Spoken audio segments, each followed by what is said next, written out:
Finally, problem 11 is a little bit more involved here. We have the density of a cylinder.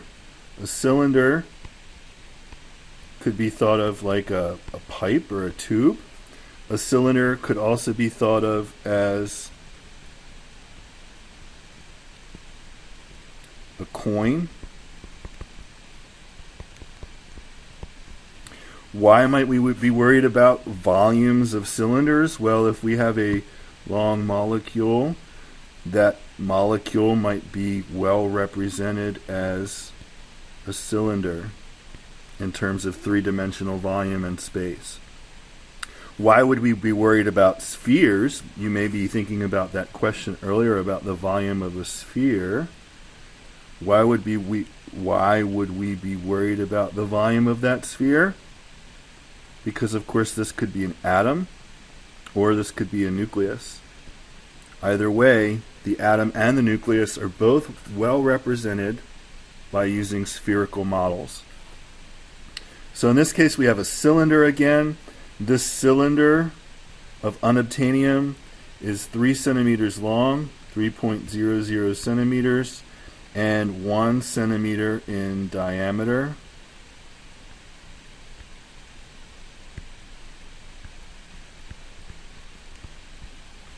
And it has a mass of 131.0 grams. And the question is asking, what is the density? So we know that density equals mass over volume. So we have our mass, so we just need to find our volume. So what is the volume equation for a cylinder?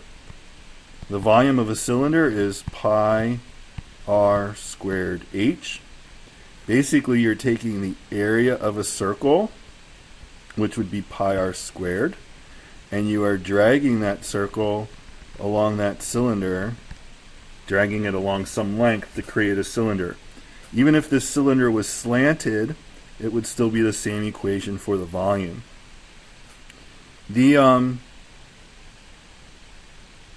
volume here, pi r squared h, remember the radius equals the diameter divided by 2. The radius is from the center of the circle to the edge, whereas the diameter is from one edge of the circle passing through the center to the opposite edge of the circle. So our diameter, which is 3 centimeters,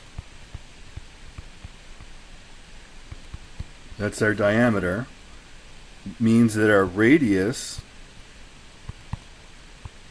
is actually half of that, or 1.50 centimeters. So our volume is pi times 1.50 centimeters squared times so our diameter is 1 centimeter, and our radius is half of that. So if we divide that by 2 to get our radius, then we have 0.500 centimeters as our radius. Why does it matter here how many zeros we have? In our 1.00, we have 3 significant figures. We're performing division. 2 is an exact number or a counted number, and so our answer should also have 3 significant figures. So we can add the extra 0 here for the radius. So we have 0.500 centimeters. So the volume of our cylinder is pi times 0.500 centimeters squared times our height, which is 3.00 centimeters. What happens when you square 0.500 centimeters? You get 0.0250 centimeters squared. We still have times 3.00 centimeters. What happens to those centimeters squared and those centimeters? They turn into centimeters cubed. What's 3 times 0.0250? 0.0750. And we still have pi here. What do we get when we square 0.500 centimeters? We get 0.250 centimeters squared. We still have the 3 centimeters and the pi. What happens when we multiply centimeters squared and centimeters? We get centimeters cubed. What's 3 times 0.25? 0.75. And we still have that pi. So now we need to plug this into our calculator to simplify. And we find that our volume of this cylinder is 2.35619, etc., centimeters cubed. Now, how many significant figures should we keep here? We have 3 significant figures in our diameter, which means we have 3 significant figures in our radius. Since we have 3 significant figures in our radius and 3 significant figures in our length, and pi has unlimited significant figures, then that means that we should only keep 3 significant figures in our volume. Now, are we done with this question? The question is asking for the density. Because we're not done with this question, because we still have calculations to perform, we don't want to round too soon.